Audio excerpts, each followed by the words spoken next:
मुंशी प्रेमचंद द्वारा कहानी मनुष्य का परम धर्म। होली का दिन है। लड्डू के भक्त और रसगुल्ले के प्रेमी पंडित मोटाराम शास्त्री अपने आंगन में एक टूटी खाट पर सर झुकाए चिंता और शोक की मूर्ति बने बैठे हैं। उनकी सहधर्मिणी उनके निकट बैठी हुई उनकी और सच्ची सहवेदना की दृष्टि से ताक रही है और अपनी मृदुवाणी से प्रति की चिंता को शांत करने की चेष्टा कर रही है। पंडित जी बहुत देर तक चिंता में डूबे रहने के पश्चात उदासीन भाव से बोले, नसीबा ससुर न जाने कहाँ जाकर सो गया, होली के दिन भी न जागा। पंडिताइन दिन ही बुरे आ गए हैं, इन्हें तो चैनो तो तुम्हारा हुक्म पावे ओही घड़ी ते समझ सवेरे। दोनों जून सूरज नारायण से ही वरदान मांगा कहिए कि कोहू से बुलावा आवे। सैकड़ दिया तुलसी मैया का चढ़ावा, मुदा सब सोए गए गाड़ परे, कोहू काम नहीं आवत है। मोटाराम कुछ नहीं, ये देवी देवता सब नाम के हैं, हमारे बखत पर काम आवे तब हम जाने कि कोई देवी देवता। सेंतमेंत में मालपुआ और हलवा खाने वाले तो बहुत है। पंडिताइन का शहर भर माँ अब कोई भलमाइन नहीं रहा, मरी गए। मोटाराम सब मर गए बल्कि सड़ गए। 10-5 हैं तो साल भर में 1-2 बार जीते हैं। वह भी बहुत हिम्मत की तो रुपए की 3 सेर मिठाई खिला दी। मेरा बस चलता तो इन सबों को सीधे काले पानी भिजवा देता। यह सब इसी आर्य समाज की करनी है। पंडिताइन तुम हो तो घर माँ बैठे रहत हो। अब ई जमाना में कोई ऐसन दानी नहीं है कि घर बैठे नेफ्ता भेज देवे। कबू कबू जुबान लड़ा दिया करो। मोटाराम तुम कैसे जानती हो कि मैं जबान नहीं लड़ाई? ऐसा कौन रईस इस शहर में है जिसके यहाँ जाकर मैंने आशीर्वाद न दिया हो? मगर कौन ससुरा सुनता है? सब अपने अपने रंग में मस्त हैं। इतने में पंडित चिंतामणि ने पदार्पण किया। यह पंडित मोटाराम जी के परम मित्र थे। हाँ, अवस्था कुछ काम की थी और उसी के अनुकूल उनकी टोंद भी कुछ उतनी प्रतिभाशाली न थी। मोटाराम कहो मित्र, क्या समाचार लाए हो? है कहीं डॉल? चिंतामणि डॉल नहीं, अपना सिर है। अब वह नसीब ही नहीं रहा। मोटाराम घर ही से आ रहे हो? चिंतामणि भाई हम तो साधु हो जाएंगे जब इस जीवन में कोई सुख ही नहीं रहा तो जी कर क्या करेंगे? अब बताओ कि आज के दिन अब उत्तम पदार्थ न मिले तो कोई क्यों कर जिए? मोटाराम हाँ भाई, बात तो यथार्थ कहते हो। चिंतामणि तो अब तुम्हारा किया कुछ न होगा, साफ साफ कहो, हम संन्यास ले लें? मोटाराम नहीं मित्र, घबराओ मत, जानते नहीं हो बिना मरे स्वर्ग नहीं मिलता। तालमाल रखने के लिए कठिन तपस्या करनी पड़ती है। हमारी राय है कि चलो इसी समय गंगा तट पर चले और वहाँ व्याख्यान दे। कौन जाने किसी सज्जन की आत्मा जागृत हो जाए। चिंतामणि हाँ, बात तो अच्छी है, चलो चले। दोनों सज्जन उठकर गंगा जी की ओर चले। प्रातः काल था, सयोस मनुष्य स्नान कर रहे थे, कोई पाठ करता था। कितने ही लोग पंडों की चौकियों पर बैठे तिलक लगा रहे थे। कोई कोई तो गीली धोती ही पहने घर जा रहे थे। दोनों महात्माओं को देखते ही चारों तरफ से नमस्कार, प्रणाम और पालागन की आवाजें आने लगी। दोनों मित्र इन्हीं अभिवादनों का उत्तर देते गंगा तट पर जा पहुँचे और आनंद में प्रवृत्त हो गए। तत्पश्चात एक पंडे की चौकी पर भजन गाने लगे। वह ऐसी विचित्र घटना थी कि सैकड़ों आदमी कैतूलवश होकर एकत्र हो गए। जब श्रोताओं की संख्या कई सौ तक पहुंच गई तो पंडित मोटाराम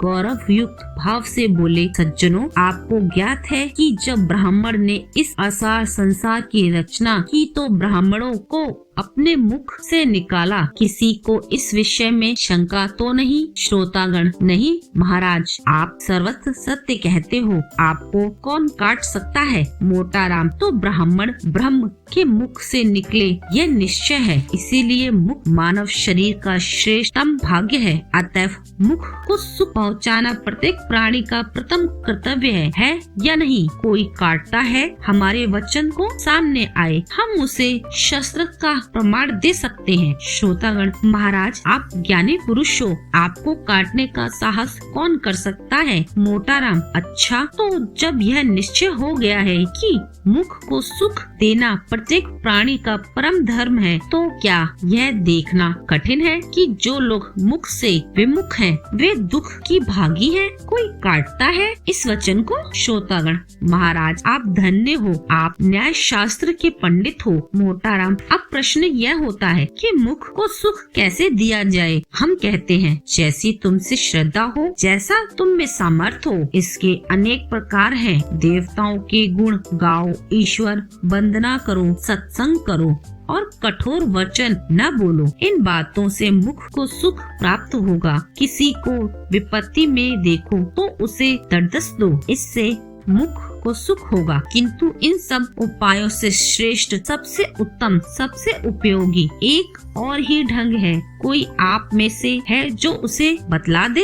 है कोई बोले? श्रोतागण, महाराज आपके सम्मुख कौन मुख खोल सकता है? आप ही बताने की कृपा कीजिए। मोटाराम, अच्छा तो हम ही चिल्लाकर गला फाड़ फाड़ कर कहते हैं कि वह इन सब विधियों से श्रेष्ठ है, उसी भांति जैसे चंद्रमा समस्त नक्षत्रों में श्रेष्ठ है। श्रोतागण, महाराज अब विलम्ब न कीजिए, यह कौन सी विधि है? मोटाराम, अच्छा सुनिए, सावधान होकर सुनिए। वह विधि है मुख को उत्तम पदार्थ का भोजन करवाना, अच्छी अच्छी वस्तुएं खिलाना। कोई काटता है हमारी बात को, आए हम उसे वेद मंत्रों का प्रमाण दें। एक मनुष्य ने शंका की, यह समझ में नहीं आता कि सत्य भाषण में मिष्ठ भाषण क्यों कर मुख के लिए अधिक सुखकारी हो सकता है? कई मनुष्यों ने कहा, हाँ हाँ हमें भी यही शंका है। महाराज इस शंका का समाधान कीजिए। मोटाराम, और किसी को कोई शंका है? हम बहुत प्रसन्न होकर उसका निवारण करेंगे। सज्जनों, आप पूछते हैं कि उत्तम पदार्थ का भोजन करना और कराना क्यों कर सत्य भाषण और अधिक सुखदायी है? मेरा उत्तर है कि पहला रूप प्रत्यक्ष है और दूसरा अप्रत्यक्ष। उदाहरणता कल्पना कीजिए कि मैंने कोई अपराध किया। यदि हकीम मुझे बुलाकर नम्रता पूर्वक समझाए कि पंडित जी आपने यह अच्छा काम नहीं किया, आपको ऐसा उचित नहीं था, तो उसका यह दंड मुझे तुम पर लाने में सफल न होगा। सज्जनों, मैं ऋषि नहीं हूँ, मैं दीनहीन माया जाल में फंसा हुआ प्राणी हूँ। मुझ पर इस दंड का कोई प्रभाव न होगा। मैं हकीम के सामने से हटते ही फिर उसी कुमार्ग पर चलने लगूंगा। मेरी बात समझ में आती है? कोई इसे काटता है? श्रोतागण, महाराज आप विद्या सागर हो, आप पंडितों के भूषण हो, आपको धन्य है। मोटाराम, अच्छा अब उसी उदाहरण पर फिर विचार करो। हकीम ने बुलाकर तत्क्षण कारागृह में डाल दिया और वहाँ मुझे नाना प्रकार के कष्ट दिए गए। अब जब मैं छूटूंगा तो बरसों तक यातनाओं को याद करता रहूंगा और संभवतः कुमार्ग को त्याग दूंगा। आप पूछोगे ऐसा क्यों है? दंड दोनों ही है, तो क्यों एक का प्रभाव पड़ता है और दूसरे का नहीं? इसका कारण यही है कि एक का रूप प्रत्यक्ष है और दूसरे का गुप्त। समझे आप लोग? श्रोतागण, धन्य हो, कृपा निधान, आपको ईश्वर ने बड़ी बुद्धि समृद्धि दी है। मोटाराम, अच्छा तो अब आपका प्रश्न होता है उत्तम पदार्थ किसे कहते हैं? मैं इसकी विवेचना करता हूँ। जैसे भगवान ने नाना प्रकार के नेत्रों के विनोदार्थ बनाए, उसी प्रकार मुख के लिए भी अनेक रसों की रचना की। किंतु इन समस्त रसों में श्रेष्ठ कौन है? यह अपनी अपनी रुचि है, लेकिन वेदों और शास्त्रों के अनुसार मिष्ट रस माना जाता है। देवतागण इसी रस पर मुग्ध होते हैं। यहाँ तक कि सचना आनंद सर्वशक्तिमान भगवान को भी मिष्ट पाकों ही से अधिक रुचि है। कोई ऐसा देवता का नाम बता सकते हैं जो नमकीन वस्तुओं को ग्रहण करता हो? है कोई जो ऐसी एक भी दिव्य ज्योति का नाम बता सके? कोई नहीं है। इसी भांति खट्टे, कड़वे और चरपरे कसौले पदार्थ से भी देवताओं को प्रीति नहीं है। श्रोतागण, महाराज आपकी बुद्धि अप्रमाण है। मोटाराम, तो यह सिद्ध हो गया कि मीठे पदार्थ सब पदार्थों में श्रेष्ठ है। अब आपका पुनः प्रश्न होता है कि क्या समग्र मीठी वस्तुओं से मुख को समान आनंद प्राप्त होता है? यदि मैं कह दूं हाँ तो आप चिल्ला उठेंगे कि पंडित जी तुम बावले हो, इसीलिए मैं कहूँगा नहीं और बारंबार नहीं। सब मीठे पदार्थ समान रोचकता नहीं रखते। गुण और चीनी में बहुत भेद है, इसीलिए मुख को सुख देने के लिए हमारा परम कर्तव्य है कि हम उत्तम से उत्तम मिष्ट पाकों का सेवन करें और कराएं। मेरा अपना विचार है कि यदि आपके थाल में जौनपूर्वक और अमृतियाँ, आगरे के मोतीचूर, मथुरा के पेड़े, बनारस के कलाकंद, लखनऊ के रसगुल्ले, अयोध्या के गुलाब जामुन और दिल्ली का हलवा सोहन हो तो यह ईश्वर भोग के योग्य है। देवता गण उस पर मुग्ध हो जाएं और जो साहसी पराक्रमी जीव ऐसे स्वादिष्ट थाल ब्राह्मणों को जमाएगा उससे सदैव स्वर्ग धाम प्राप्त होगा।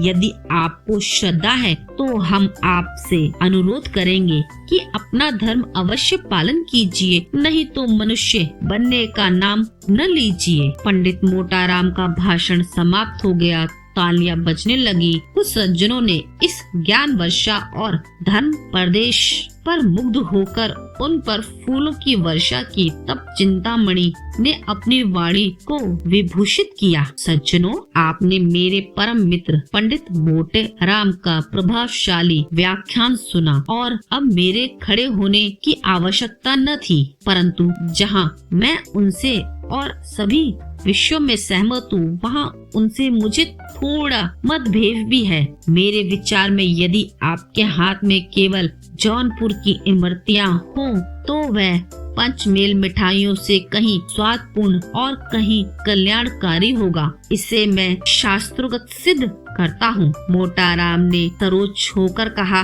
तुम्हारी यह कल्पना मिथ्या है। आगरे के मोतीचूर और दिल्ली के हलवा सोहम के सामने जौनपुर की इमरतियाँ की कोई की तो गणना ही नहीं है। चिंता प्रमाण से सिद्ध कीजिए। मोटाराम, प्रत्यक्ष के लिए प्रमाण? चिंता, यह तुम्हारी मूर्खता है। मोटाराम, तुम जन्म भर खाते ही रहे किंतु खाना न आया। इस पर चिंतामणि ने अपनी आसानी मोटाराम पर चलाई। शास्त्री जी ने वार खाली दिया और चिंतामणि